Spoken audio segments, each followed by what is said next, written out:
Hello, all. We're in the process of doing the Lizzy and Me podcast. We invite some of the crew to this event.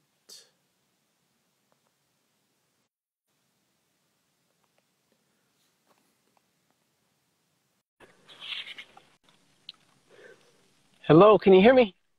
Yeah, I can hear you. Let me invite Corona. All right. Whew. How are you doing? Oh, man, good. Doing good. Nice. Hey, y'all. Hello, Jeanette. How's it going? Corona. It's going good. What good a to see you. treat. We get to have you on the live today. I feel honored. It's awesome. To be with you good people. Thank you. Yeah. So, let's get right into it. Okay, what we getting into? Abandonment. Oh, yes. You know, one of the things I was dabbling in earlier was that I found it interesting. I was having a conversation about this earlier, and I found it interesting that abandonment usually comes from the opposite gender, or at least the trigger does. So I found that to be something that was really interesting, and I kind of wanted to bring that up. I suppose it could be. I know it could be both, but you're saying most often opposite gender. Mm-hmm. I haven't heard that, but it could be that. It could be.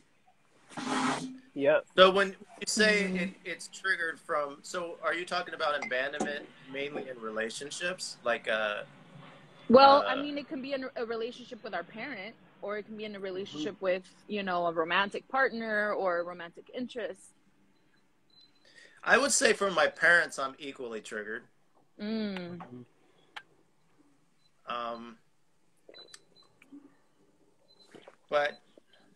I would say outside of that, I would say I want to put a number. Well, I usually wouldn't do this, but just like helping the audience, I would say 75% probably come from female, and then 25% from male. But I think that's part because I would just let a female in more to trigger me. Interesting. Yeah. You know what? I mean, when I think of abandonment, I don't think of myself being abandoned. But if I really think about it, it's been there. But the way we process it, everybody's going to get abandoned sometime, intentionally or unintentionally. But how we process it can make it an issue or a non-issue. But okay, I remember I was doing hypnosis. Seriously, I'm out of breath. I just finished this workout with the group. Hold on just a minute. But okay. Catch your breath.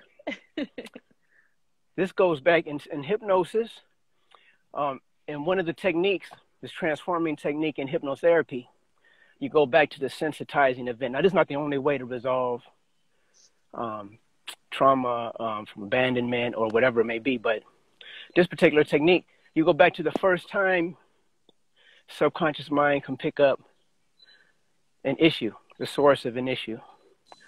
And believe it or not, I went all the way back to being born, and that it was like I was born, but not yet aware of the world around me, and I'm crying out for some nurturing. Kind of probably like I was in one of them incubators and in there, but I'm crying. But no one was there. And the energy that I got, now these are not words, because we're not processing things in the English language. I'm in there and I'm feeling like I'm crying out for some acknowledgement, some nurturing, and I'm not getting it. And so I'm saying in my mind, I'm like, I shut down as a baby, just in the incubator, like forget everybody then. And I just go inwards and just start detaching from needing anything from the outside. Already, one thing that does is disconnects me from other people, right, at a very early age. Another thing is what it did was, on the cover up, gave me the propensity to go into meditation easier. Easier to detach. It's happened to me already. And my default, for whatever reason, maybe karmically, from other past lives, my emergence is just drawn inwards to detach. And that was sort of an abandonment. Now, when you talk about abandonment, that was an abandonment, not getting the nurturing at that level and just drawing awareness inwards. It could have manifested a variety of other ways, right? It could have, I could have acted out. I could have been overreaching and striving to compensate. I could have been been more destructive. But it just happened to play out in a different way, where it just, in the environment that was around me, it just manifested in it made it easier for me to take to the internal meditation practices and stuff. Yeah, for sure. I wanted to add something. So sometimes when I want to like really understand the word, I go into to guide me into a meditation to go deeper with it. But I looked at the word abandonment, and then I looked it up in the thesaurus. And then it said, give up, surrender, yield. So giving up, if you're walking away from something that's very toxic to you, can be a positive thing. That's right. Surrendering, as we all know, Jerome teaches this, positive thing. And then the other word was yield, which means like it can mean like the yield for the signs, that you yield for other traffic, which is an awesome thing to do.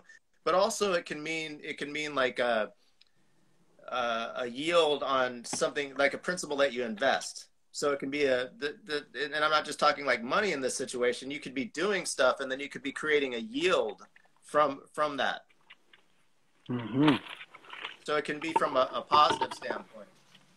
So I can think about with my ex that she like shut down, because I let her. She shut down a lot of my connections with everybody in my circle that helped me be for a certain level. But that ultimately, when I left her, that helped me transform, because I was more isolated and I was able to evolve and grow the way that I needed to grow. Does that make sense? Yeah, it can. So you just flipped it, turned it into a good thing. Yeah, for sure. When abandonment happens, maybe that's the lesson in it. It's what you do with it. Yeah. I was kind of thinking back on the first time I felt abandoned. And for me, it was my first lover, my first intimate lover. And that breakup, and how I felt alone. I felt like, I was led on. I felt that, we were reaching good spaces within the relationship, and then boom, to my surprise, it was ending. And I had a hard time kind of coping with that. But, as a result, at that time, a lot of what I did was not really respect my body. I was angry, right? And so with that anger, instead of turning that anger into something positive, I was in such hurt and such trauma that I continued to basically hurt my own body in that way. Mm-hmm. In the way that, in what way? Well, not respecting my, allowing other people into my body, or allowing other people to have access to my body, and not in a good way, in a bad way. Yeah. Mm-hmm. Yeah. So one of the things that I wanted to invite to the conversation, because it's already happening. So as we are talking about this stuff, Jerome, and sharing a lot of stuff about ourselves, about what we're doing and what we went through, I want you to heal that, and also heal the people in the audience that may be doing this, and maybe at one point we can stop and actually do it, slow it down, and have you take us through a process for that. Does that sound good? Well, abandonment can happen in a lot of ways, you know. Anytime we're not getting what we think we deserve or what we expect, that's a form of abandonment. It can be within a relationship, nobody even go anywhere, but the other person is not giving you the acknowledgement of the love, and you're not feeling connected. You can be in the relationship and still feel abandoned. Get disconnected and feel abandoned. So, you know, those issues, it goes beyond than just the idea of just being abandoned, someone leaving. You know, it's on the emotional.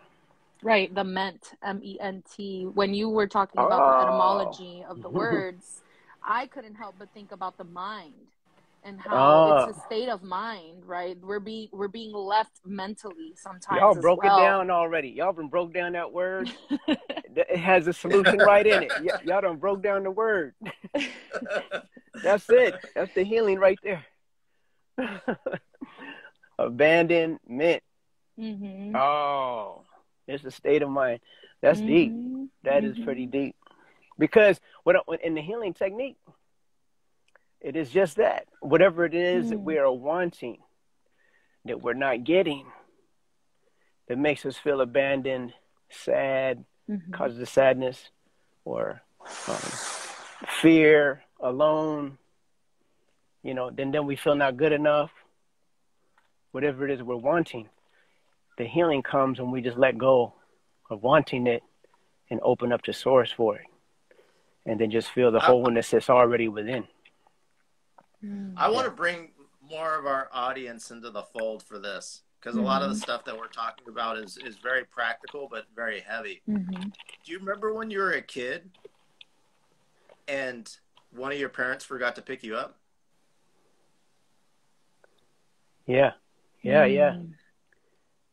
Like, even part of me, that fear, sometimes, even the way I structure it, when I'm meeting somebody and they may be flaky, I will have them meet me at a place that I know that I'll be fine if they don't show up. Smart. I see what you do. So now I'm not even thinking of. Now I'm connecting the dots. I'm at the beach. Say I'm good. Wow. Okay. I got my juice box. Steve is like, I'm going to be okay. He took all the tools. You were ready to be abandoned. That's funny. Another situation, and it's funny how this ends. But there's a guy, I can use his name. There's a guy, Doug, that lived across the street, and he said, everybody can go. There's like 22 kids in the street on the thing, and they said everybody can go swimming at my house except for Judd and Steve. There it is, right there. And me and Judd turned and looked at each other and started crying, and then ran into our house. Oh gosh. This was like 2 weeks I got ago. that too. This was like 2 weeks ago. No, I'm joking. So then, I don't know how much time, because I have issues with time now, but we came back and we both had popsicles. I don't know if our mothers talked to each other or whatever the case is, and then we were like, fine. But part of that, when I met Jerome, he didn't necessarily help me heal me with that specific thing, but the process, he taught me how to heal those little things here and there. Yeah. Many years later, I ended up life coaching the guy that did that. And I brought it up to him in a conversation for $250 an hour. Who won now, motherfucker?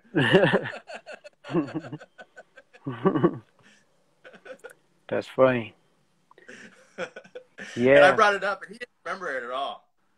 And he did feel bad. I was like, I'm good. I'm good. I just wanted to bring it up. You know, the trick is, I might, if you ever see me like coming a little stronger than I should, it might be because of that. I think you're just kind of reminding me, like, when we have a quick healing and we are so sure and so faithful of it, it is easier for us to deal with that abandonment. And I go there because when I was in high school, and this was like prior to me losing my virginity and getting into all of the intimacy part of life, but I had a love interest who ended up dating my best friend. And it hurt so much. Like, I think that was probably my very first taste into like pain in a relationship. But my mom had already arranged for me to go on a spiritual retreat. And I let loose at that retreat. I spilled my guts to the Lord, and I felt his spirit. I had a dove sit on my shoulder. It was amazing. It was great. And I accepted that loss at that retreat. And I accepted that it wasn't for me and that I was going to forgive her. So when I went to school the next day and I found her, I told her, that's okay. You can have him. I forgive you. May God be with you. And she looked at me confused and she's like, are you being serious or are you lying to me? I said, you know what? Like, you can take this how you want or not. Like, you can take it or not. I'm just here to basically make peace with this part of my life and move on. And it didn't hurt. That's good. That's good. Yeah, it's so beautiful at a young age too. Yeah. And it's barely clicking in my head how when we make peace with this mentally, sometimes it's a big step for making peace with it on a different level as well. Oh, yeah. It has to be done on the physiological level, emotional, and the physiological level. The mind already knows to let the thing go, you know. But the emotional and the physiology will let you know. You could be positive thinking, you know, have the plan and focus and concentrate, but the nervous system is in turmoil and you can't lie to it. That's crazy. Be like, I'm gonna move on. I don't need him. And that party be like, you lying. Nobody know but you, though. You know, inside, though. That'd be inside. Nobody know but you. Okay, so let's do this practice to deal with that. How to resolve that. Let's do that. Okay.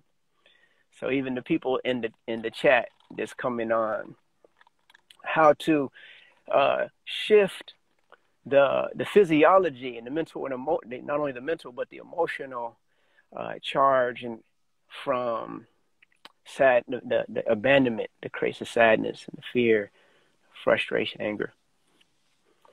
How to shift that.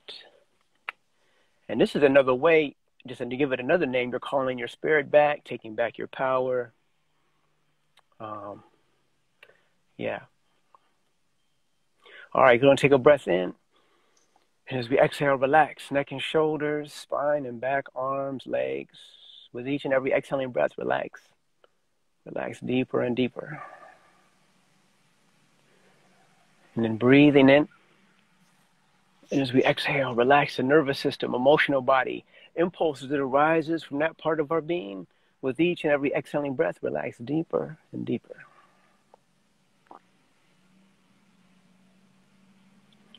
And then breathing in. And as we exhale, relax the brain, to relax the mental body, an impulse that arises in the brain from thinking, imagining, willing, effort, analyzing, judging. Feel the brain relax. So that with each and every exhaling breath, let your awareness be drawn inwards to a deeper, more profound serenity.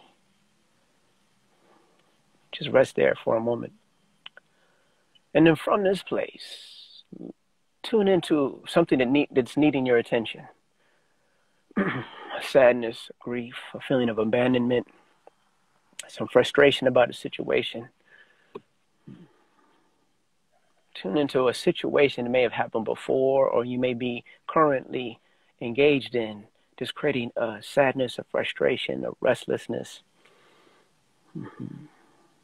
Something that you're wanting that's not happening right now. Now, just so that I know at least we're on the same page here. Just nod your head if you have something that you're working on, that you're going to work with. Good. Now, as you notice that part now, as you notice that, the very important thing to do now is notice where in the body, when you think about that situation, whether it be in the past or a present moment, notice where in the body you feel the engaging and the tensing the most. That's the place where the physiology is engaged. And you could just say out loud right now, just say it out loud. Where do you feel it? Legs. In your legs? Okay. And Steve, when you think about the situation, what gets tense, tight in the body? My right hip. Okay, right hip. So you're going to bring your awareness. So this whole practice now is going to take place in your legs. It's going to take place in your hip. Just know to bring your point of awareness as if you're experiencing the world from your hip or your legs. And as you're feeling that situation that is happening, notice that feeling of abandonment or that frustration, the sadness, the grief, the resentment, or the anger, guilt, shame, whatever it may be. Notice how that makes you feel about yourself. And you can just put a word on that and just say it out loud. It could be someone said the side of their head. So you bring your awareness to the side of your head. And when you think of this situation, when that happens, how does that make you feel about yourself? What's the emotion that you have? Frustrated. I was just about to say the same. All right. So now I'm going to... Frustration. So Justin, he might have another word. So frustrated that what are you not getting or what's not happening? And just tune into that. You're going to drop, this is all happening in the hip. So bring your attention right to the hip or the legs. And that frustration. You're just going deep. And I guarantee you, if you follow along at the end of it, you're going to open the grace. So just can I interject something to that? As long as you can stay in the feeling, don't lose the feeling. Yeah. I'm staying in the feeling. So there is this place, Agape House, that they had a rescue dog at the place that was the owner's, and the dog came to me, and this was a while ago, and I noticed that I was like a rescue dog because I was going through a lot of projects that even when Jerome told me like there's nothing in the way, I felt something was in the way because I just felt that I'm going to put this effort in and then all of a sudden they're going to try and push me out of the project. So that frustration, I've gotten a lot better and things are working out a lot better, but that frustration still comes up for me. And I happened to run into that rescue dog like just a half hour ago, and I hadn't seen the dog in 4 years. So I just ran into it. So how does that make you feel about yourself? All of that happened. And how does it make you feel about you? So Justin said not feeling good enough. That's perfect. All that happened. What is the feeling you get about yourself? What does that mean about you? On a very raw level, not the mental level. I'm torn because I know. Now what you know, what's the feeling? The feeling. What's the raw feeling?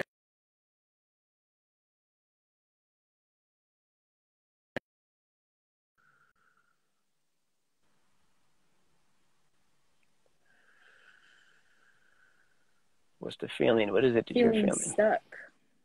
Mm-hmm.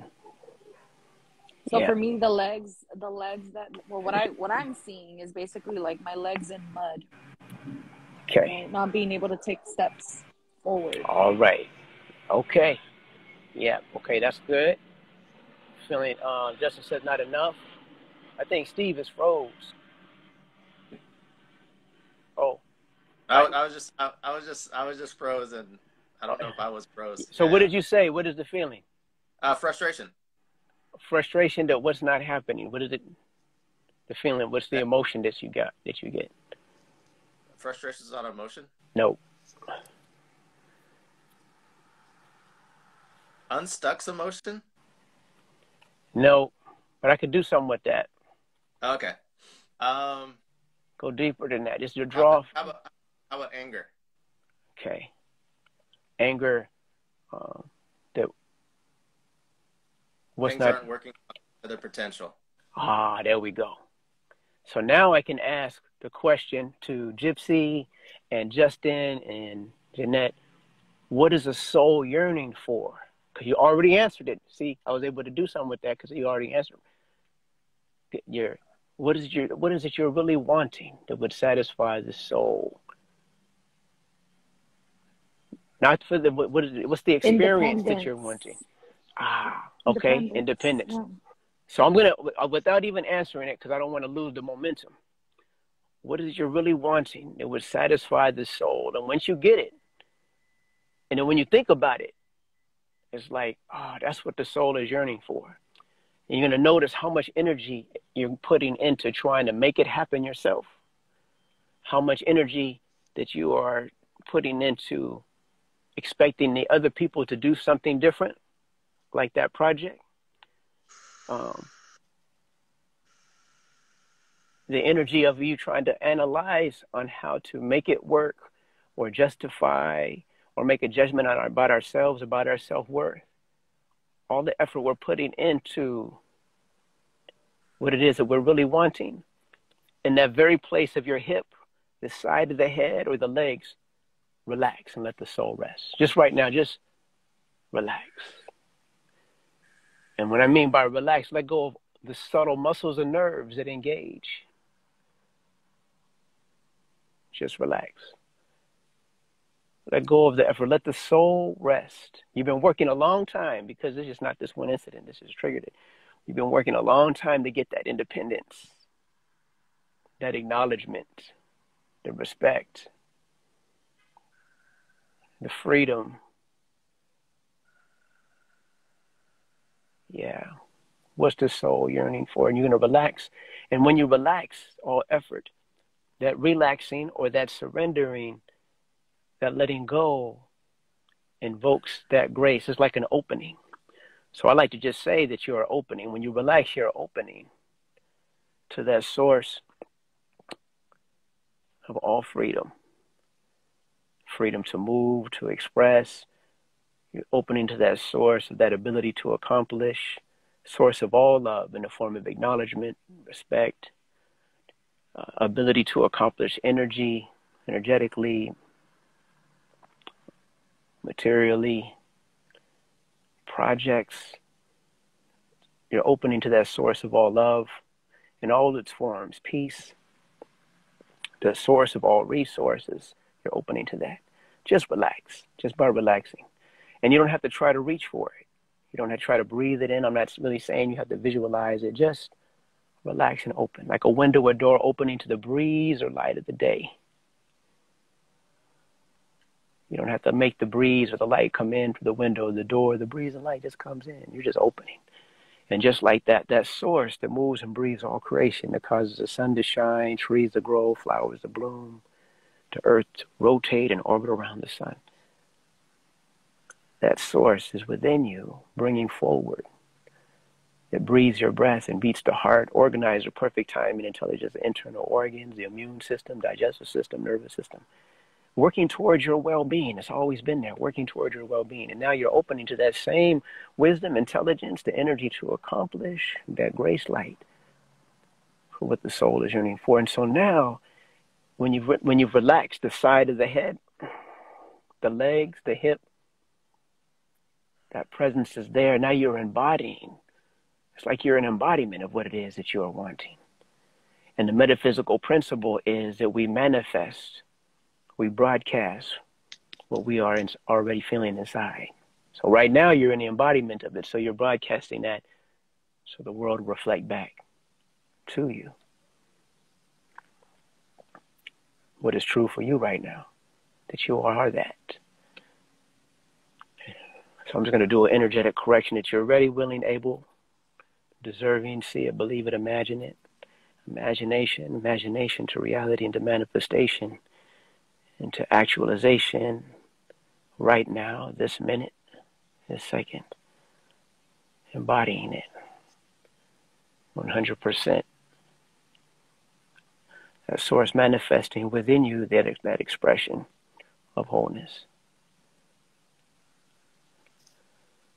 on all levels of being, physically, mentally, emotionally, spiritually, psychically, psychologically, artistically, creatively, intellectually, athletically, speaking, communication, creative and problem solving.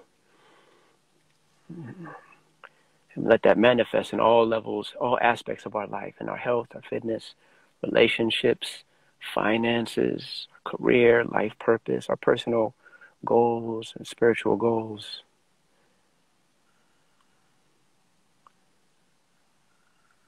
Manifesting that source as our very nature of our being.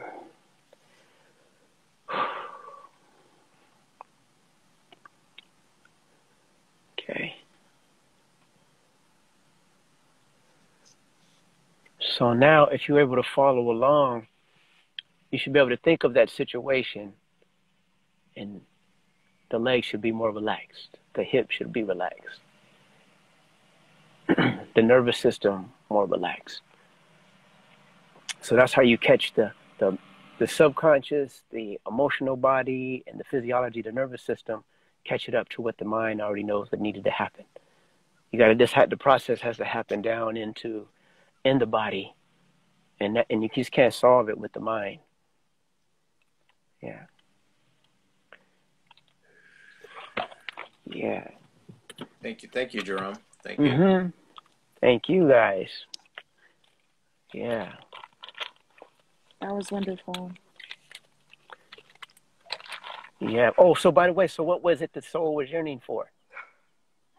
Steve, I didn't hear yours.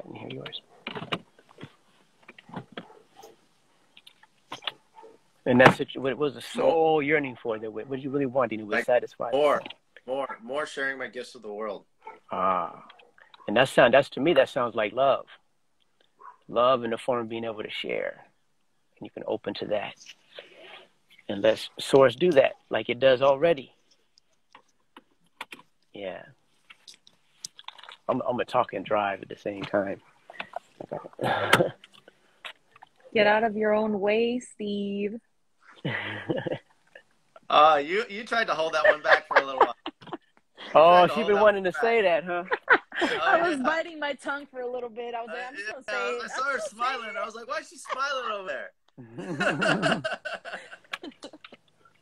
Yeah. And thank you, too, Gypsy Ninja. Is it Nigeria? For doing it along with us. She was doing it, too. I'm not trying to read anybody's names on there.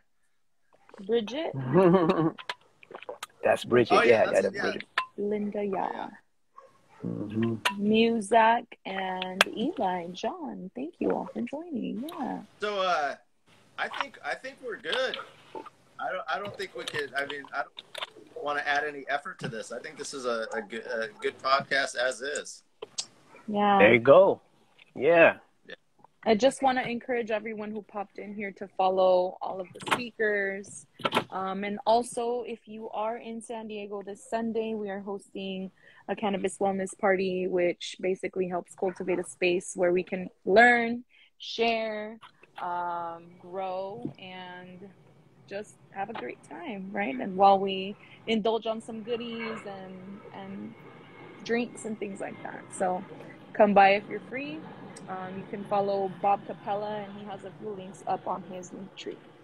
What happens at a cannabis wellness party? Like, what do you guys do? So, I mean, I know there's some cannabis there, but what else is going on? Go ahead. So, we most of it is sitting around and doing nothing in between the cannabis samples, and a lot of times just like different conversations will come up. And sometimes people will show up, and then they'll all of a sudden like just talk about stuff they're going through. I see it as an organic space where a lot of things happen, right? A lot of our events have brought people from different walks of life.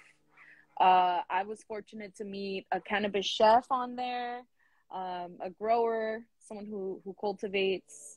I've met people who are older and have different bodily aches, and they resort to using cannabis for, medicinal purposes. Just basically all different walks of life. I'm a mother, single mother. And, you know, I go there. I brought my son to one of the events. And we just colored, you know, we had a good time and we got conversation in and it was fun. And a question that Jerome may or may want to ask, but I thought it came up in this transition. So Jerome doesn't use cannabis. Somebody that doesn't use cannabis, get out of one of these events. I have questions for you, Corona. Well, exposure to different methods of using a plant that has so many different benefits, right? No, take the cannabis. Just call it wellness party. Wellness party. Wellness party. What would somebody get out of a wellness party? I think Jerome would benefit by having an opportunity to further network and bring his brand, expand some of the marketing. I would just like to come and just hang out. That's what I do. I would just come. We hang out. That's already a part of it. Just meet some good folks, you know. That's what I'm doing. That's what I would do. Yeah. And I'm not opposed cannabis now, but you know, my girlfriend, she could testify that that stuff worked. That thing, so they work. I just haven't had to use it. So, yeah. Whatever works for you is wonderful. I do think that there's a lot of beauty in the power that you hold and the knowledge that you hold and being able to heal by tapping into your body, right? And doing a lot of the Reiki stuff and the yoga stuff. But you know, it's a place where you can just get to know people and maybe share some of those nugs of knowledge, right? You don't have to necessarily indulge in the actual herb itself, but you know, there's always people there who are looking to heal, and you know, conversation in a lot of ways, kind of like the work that you do, conversation does help heal. So bring your magic. Yeah. Thanks for the offer. Always. In fact, it has crossed my mind to come and visit you, Steve. I know that you're there, so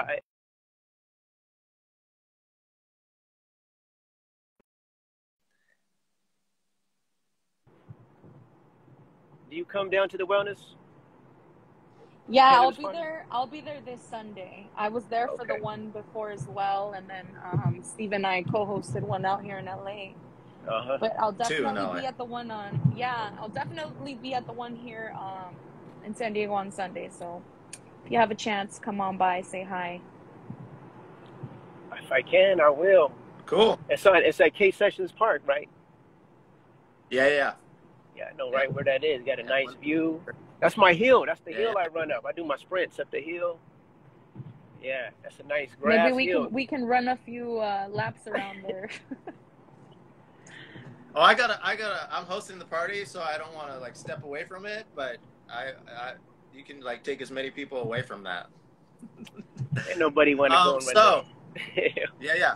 So I will talk to you, both of you. This was awesome, and peace. All right, Steve. Peace. Thanks again. All right, Corona. Thanks. Take care. Peace. All right.